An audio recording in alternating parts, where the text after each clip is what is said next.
पूज्याय राघवेन्द्राय सत्यधर्मरथाय च भजतां कल्पवृक्षाय नमतां कामधेनवे कृष्णाय वासुदेवाय देवकी नंदनाय च नंदगोपकुमाराय गोविंदाय नमो नमः. ஐந்தாவது வேதம் என்று போற்றப்படும் மகாபாரதம் பார்த்து வருகிறோம். பகவான் கிருஷ்ணனின் கருணையினால் ராஜ்யத்தை அடைந்த பாண்டவர்கள் திருதராஷ்டிரனுக்கும் காந்தாரிக்கும் எந்த குறையும் வந்துவிடக்கூடாது என்கின்ற ஆக்ஞையை தர்மராஜன் விடுத்து கண்போல் காத்து வந்தார். 15 வருட காலம் அற்புதமான அந்த ராஜ்யத்தை நடத்தி கொண்டு வருகையில் பீமசேனன் ஒரு நாள் இல்லை ஒரு நாள் அந்த வைராக்கியமானது வர வேண்டும்.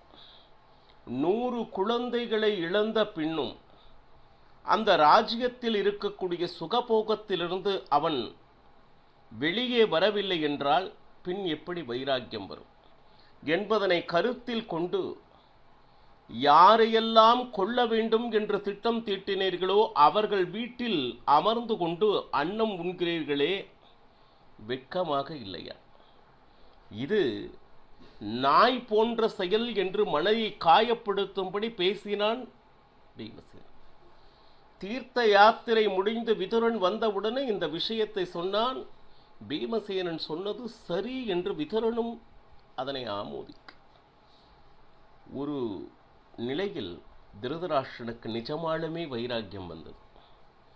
பீமன் சொன்னது சரிதான்.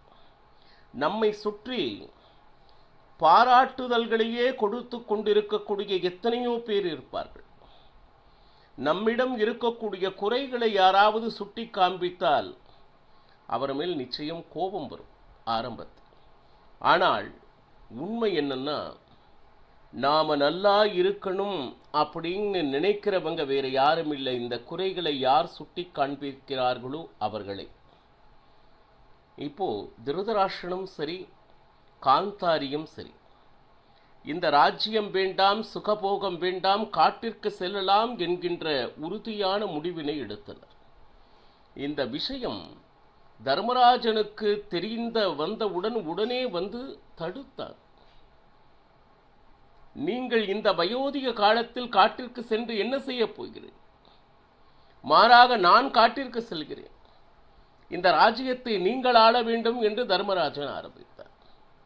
ஆனால் தர்மராஜன் ஆரம்பத்திலிருந்தே அவன் எப்படா காட்டுக்கு போலாம் அப்படிங்கிறதே அவனுடைய எண்ணமாக இருந்தது.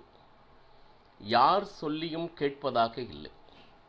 நான் சொன்னேனே, நிஜமான வைராக்கியம் வந்துவிட்டது அப்படின்னு சொல்லிட்டு காட்டிற்கு செல்வதற்கு முன் தன்னுடைய குழந்தைகளுக்கு உண்டான சிரார்த்தத்தை செய்ய வேண்டும் என்கின்ற எண்ணம் திருதராஷ்டிரனுக்கு வந்தது. தர்மராஜனிடம் போய் இந்த மாதிரி சிரார்த்தம் செய்ய வேண்டும் என்று திருதராஷ்டிரன் நினைக்கிறான். உடனே அதற்கு உண்டான திரவியத்தை பீமசேனனிடம் வாங்கிக் கொள் என்று தர்மராஜன் கூற தர்மராஜன் அதனை மறுத்தார். யாருக்கு சிரார்த்தம் செய்ய, யாருடைய செல்வத்தை வைத்து அப்படின்னு சொல்லிட்டு. அஸ்தினபுரத்தில் இருக்கக்கூடிய செல்வம் பிரஜைகளுக்கு உண்டான நல்ல விஷயங்களுக்காக பயன்படுத்த வேண்டுமே தவிர அதார்மீகர்களுக்கு செய்யக்கூடிய அந்த தான தர்மங்கள், இந்த சிரார்த்தங்களுக்கு நான் ஒரு பைசாவும் தரமாட்டேன் என்று பீமசேனன் மறுக்க, அதனை கேட்டுக்கொண்டிருந்த அர்ஜுனன், இதையெல்லாம் நான் சம்பாதித்து கொண்டு வந்தது, அப்படி ஒருவேளை உனக்கு அபிமானம் இருந்தால் நீ உன்னுடைய கையில் இருக்கக்கூடிய திரவியத்தை வைத்து நீ உதவி செய், நீ கொடு என்று பீமசேனன் ரொம்ப கண்டிப்போக சொல்லிவிட்டான். உடனே அர்ஜுனன் தன்னிடம் இருந்த திரவியத்தையும் தர்மராஜன் தன் சொந்த திரவியத்தையும் கொடுத்து அதனால் இந்த சிரார்த்தாதிகளை கொடுத்தனர். ஆனால் ஒன்று கேட்டால் 100 மடங்கு கொடுத்தனர். திருதராஷ்டிரனுக்கு எந்த குறையும் இதிலையும் வரக்கூடாது அப்படின்னு சொல்லிட்டு திருதராஷ்டிரன் என்னுடைய பிள்ளை கடன் ருணம் என்று சொல்வார்கள். ஏதேனும் மிச்சம் மிகுதி இருந்தாலும் இந்த சிரார்த்தத்தினால் இப்பொழுது கொடுக்கக்கூடிய தான தர்மத்தினால் போக வேண்டும் என்கின்ற எண்ணம் திருதராஷ்டிரனுக்கு. விதுரன் அந்த நேரத்தில் வந்தான். யாருக்கு சிரார்த்தம் அப்படின்னு சொன்ன, பீஷ்ம துரோணாதிகளுக்கு நான் கொடுக்கிறேன் அப்படின்னு சொல்லிட்டு அவர்களுக்கு என்ன அந்த சிரார்த்தாதிகள் கிரியைகள் செய்ய வேண்டுமோ அதனை விதுரன் செய்தான். கர்ணனுக்கு அவனுக்கு அந்திம காரியத்தில் அந்த சிரார்த்தாதிகள் தான தர்மங்கள் அவனுடைய பெயரில் குந்தி செய்தான். இன்னும் சொல்ல போனா 100 மக்களை இழந்தவன் திருதராஷ்டிரன். ஏன்னா 100 மக்கள் இறந்தால் அவனுடைய மனது எவ்வளவு பாடுபடும் கொஞ்சம் நினைச்சு பாருங்க. நிஜமாலுமே அப்போ உண்மை என்னன்னா அந்த கஷ்டத்தை இவன் அனுபவித்தே ஆக வேண்டும். காரணம் என்ன தெரியுங்களா? அவர்கள் சாவனுடைய மூல காரணம் திருதராஷ்டிரனே. எப்படி குழந்தைகளை வளர்க்க வேண்டுமோ அப்படி வளர்க்கவில்லை ஆயின் அதீத பாசத்தை மக்கள் மேல் வைத்தால் அது அவங்களுடைய சாவிற்கே காரணமாகிறது என்கின்ற மிக உயர்ந்த நீதி மகாபாரதத்தில் இந்த நேரத்தில் சொல்லப்பட்டிருக்கிறது. அது மட்டுமா அப்படின்னா அவன் கஷ்டப்பட்டுத்தான் ஆக வேண்டும் என்று விதுரனும் சொன்னான். என்ன காரணம்? உங்களையெல்லாம் வனவாசத்துக்கு அனுப்பியவர்கள் தானே அவர்கள். அந்த நேரத்தில் திருதராஷ்டிரன் என்ன சங்கடப்பட்டானா? சந்தோஷத்தானே பட்டான். எத்தனை பேருக்கு எவ்வளவு விதமான கஷ்டங்களை தன்னுடைய மகன் மூலமாக கொடுத்தவன் அதை தடுத்து நிறுத்தக்கூடிய இடத்தில் அமர்ந்திருந்தும் அதனை அமைதியாக வேடிக்கை பார்த்தவன் திருதராஷ்டிரன் தானே. அப்போ இதையெல்லாம் ஒரு பக்கம் இருந்தாலும் அவருடைய வயோதிகம் 100 மக்களை இழந்த ஒரு விஷயம் அர்ஜுனனோ தர்மராஜனோ துளியும் எந்த விதமான அந்த பழைய விஷயங்களை பற்றி நினைத்து பார்க்க அவர்கள் தயாராக இல்லை. இப்போ கடைசி வரையிலும் திருதராஷ்டிரன் மனதில் என்ன நினைத்தானோ அந்த தான தர்மங்களும் சிரார்த்த காரியங்களும் இனிதே நிறைவேறியது. உண்மையாலுமே இன்று திருதராஷ்டிரன் காட்டிற்கு செல்ல போகிறான் என்றால் அதற்கு முழுமையான காரணம் பீமனும் விதுரனும் மட்டுமே. அது மட்டுமா அப்படின்னா தான தர்மங்களை எல்லாம் கொடுத்த அடுத்த நாள் காலையிலே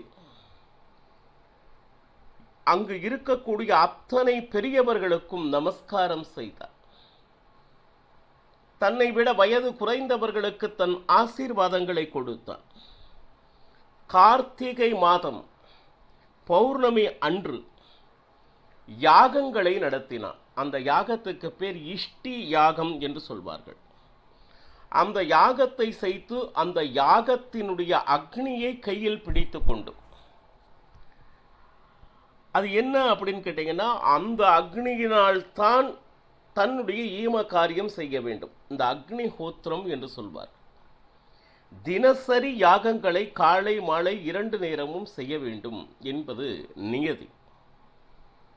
அதுவும் ராஜனுடைய உடைகளை உடுத்தி கொண்டு அல்ல, காட்டிற்கு சென்றால் அந்த நார்மடி என்று சொல்வார்களே அந்த மாதிரி மர உரி தனை தரித்து 100 மருமகள்கள் பாருங்க. அத்தனை பேரும் கண்ணீரோடு திருதராஷ்டிரனையும் காந்தாரையும் பார்த்து ஒவ்வொருவரிடம் தைரியம் சொல்லி அவர்கள் வழி அனுப்ப.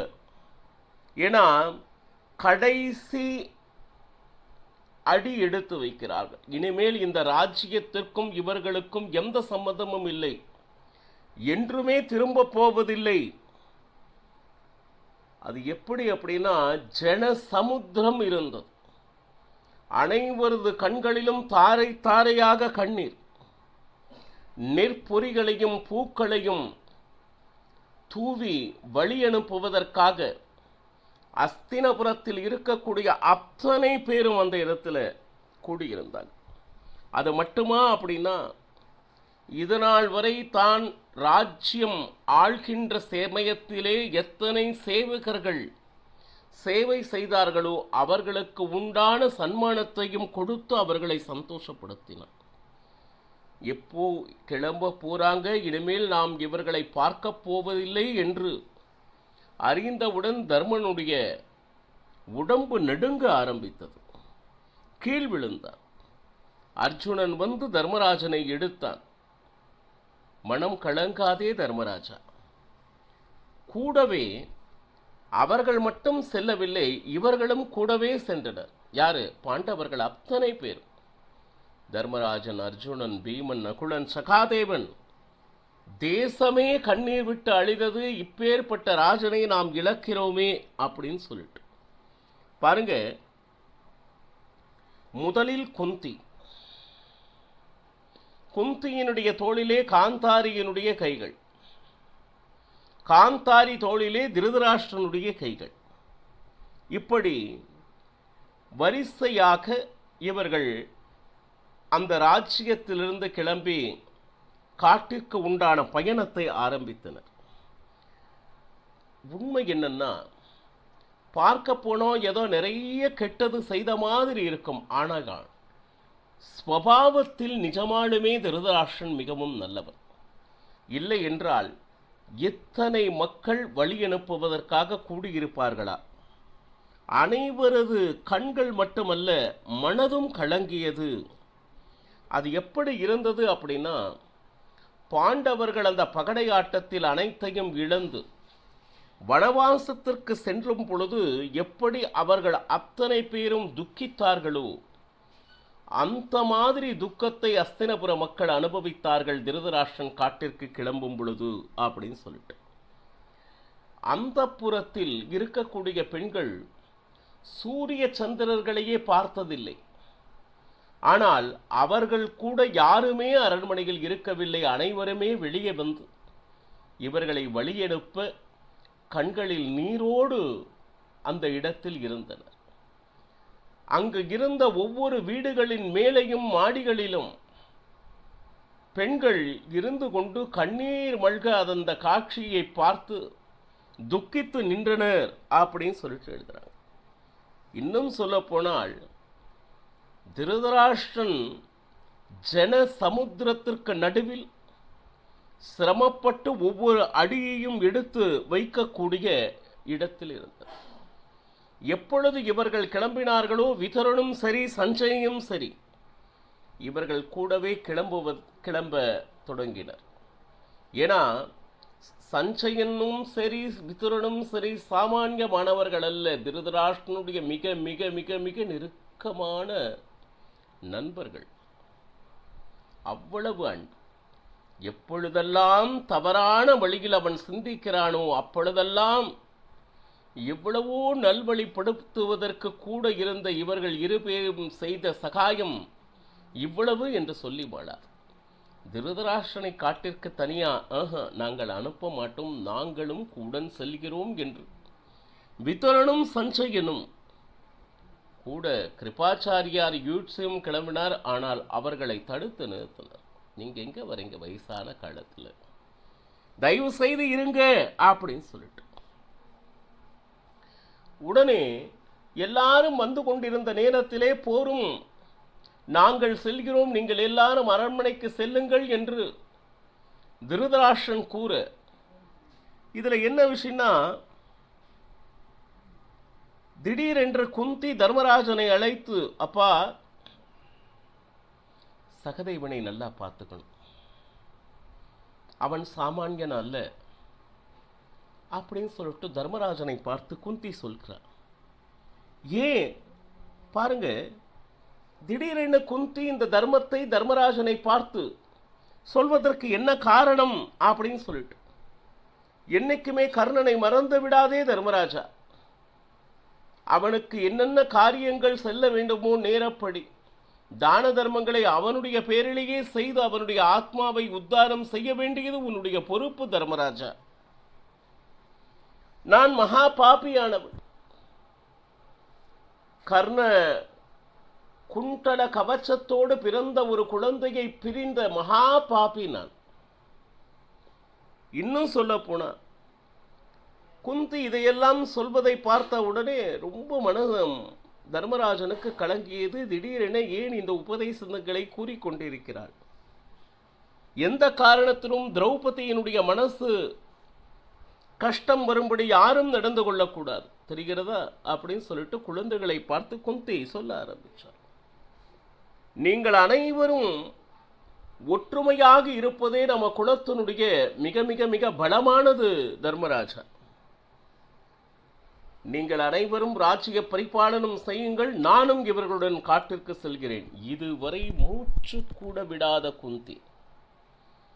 திருதராஷ்டிரனும் காந்தாரி மட்டும் தான் காட்டிற்கு செல்கிறார்கள் என்று நினைத்தான் தர்மராஜன். ஆனால் இன்று இந்த நிமிஷத்தில் இதுவரை ஒரு மூச்சு கூட தெரியாத குந்தியும் செல்கிறாள் என்று அவ்வளவு ரகசியமான ஒன்று சொல்வார்கள், பெண்ணிடம் சொல்லக்கூடாது ரகசியம் அப்படின்னு சொல்லிட்டு. இந்த நிமிடம் வரை குந்தி காட்டிற்கு செல்கிறாள் என்கின்ற விஷயம் தன்னுடைய குழந்தைகளுக்கு கூட தெரியாது. அப்படின்னா குந்தியினுடைய நிலைமை கொஞ்சம் நினைச்சுப்பாரு. அதை கொஞ்சமும் எதிர்பார்க்கவில்லை தர்மராஜன். என்னாயிற்று என்னுடைய அம்மாவுக்கு அப்படின்னு சொல்லிட்டு ஒரு நிமிஷம் நிலை குலைந்து சரிந்தான் தர்மராஜன். என்ன சொல்வது என்று தெரியவில்லை. அந்த நேரத்தில் பீமசேனன் வந்து குந்தியிடம் சில விஷயங்களை கேட்டான். குந்தி அதற்கு கொடுத்த என்னென்ன விளக்கம் என்பதனை நாளையும் பருகலாம். சர்வம் ஸ்ரீகிருஷ்ணார்ப்பணமஸ்து. ஹரே ஸ்ரீனிவாசா.